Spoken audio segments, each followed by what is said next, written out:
a city in Anbar province. The planes were targeting terrorist ISIS positions. There are reports, though, of more than 50 civilians killed. Meantime, the United States is not offering air support to the Iraqi government right now. So far, only military advisors, 300 of them. About half of the U.S. Special Forces are now in Baghdad. This as Iraqi troops continue to battle ISIS forces. Begun to deploy initial assessment teams.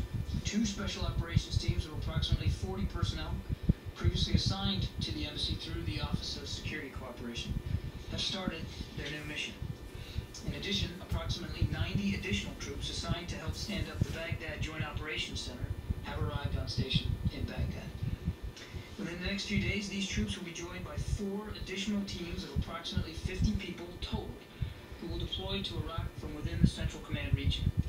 These teams will assess the cohesiveness and readiness of Iraqi security forces, higher headquarters in Baghdad, and examine the most effective and efficient way to introduce follow-on advisors. Now, in Baghdad, a suicide bomber targeted an outdoor market on Wednesday in the south. At least 13 people died in the attack. So, is that the goal of ISIS, take Baghdad? Or is there a bigger picture here? And how did ISIS, these terrorists, become so well-trained and so well-armed?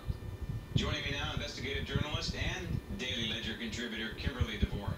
Kimberly, I keep asking this question. The United States has been helping the so-called good rebels in Syria next door to Iraq, and they have been training, advising, and arming them, giving them supplies.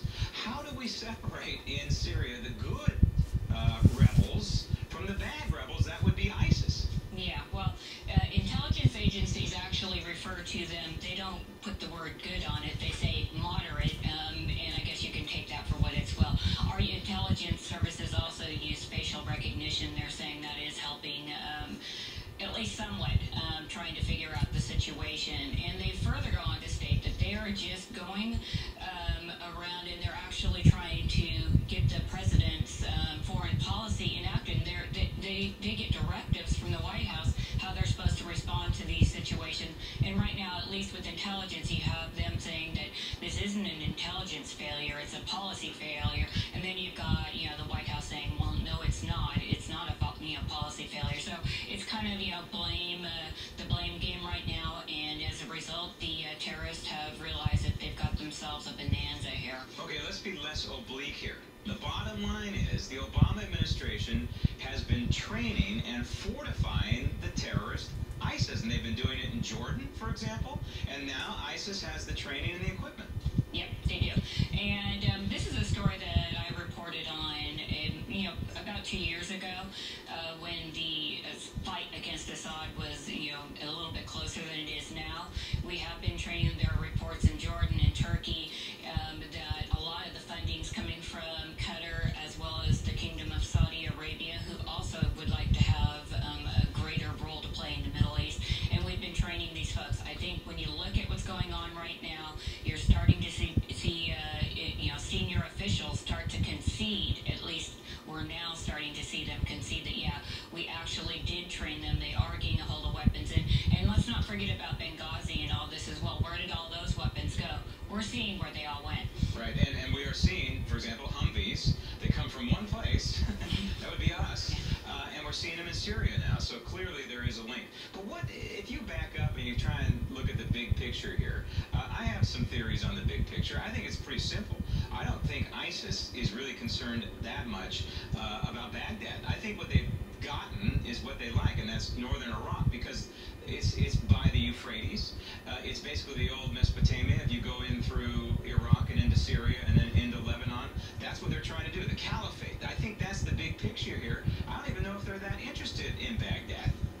Well, I think, to your point, Graham, this is about territory, and they have taken large swaths of Iraq, and you're right, they've taken the parts that they want of this, but if they're going to, follow through on the caliphate, they're going to actually have to take Baghdad at some point. They just don't have the resources right now, and what you're seeing from, the military and the Pentagon, they're saying, look, right now, ISIS, they are playing a very good game. They actually are, taking what they need. They're not overreaching, and as going back and looking into that, they're saying they're acting like a military power of a country already. So they have been planning this for some time. And, you have to question, where has the U.S. been? Where have our allies been on this? This has been something that just seems to have caught a lot of allies, at least, of ours, out of left field. Right, and now the terrorists are intermingled and intertwined among the civilians. So yeah.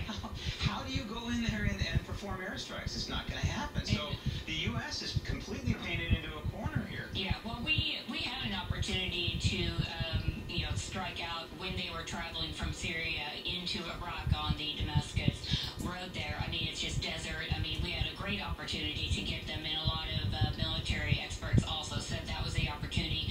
Now it's lost. And I think moving forward, too, we need to, be very concerned about Jordan, because Jordan, as a result of these little wars around their region, they've got Palestinians, they've got Syrians, and now they've got Iraqis in the form of refugees destabilizing their country.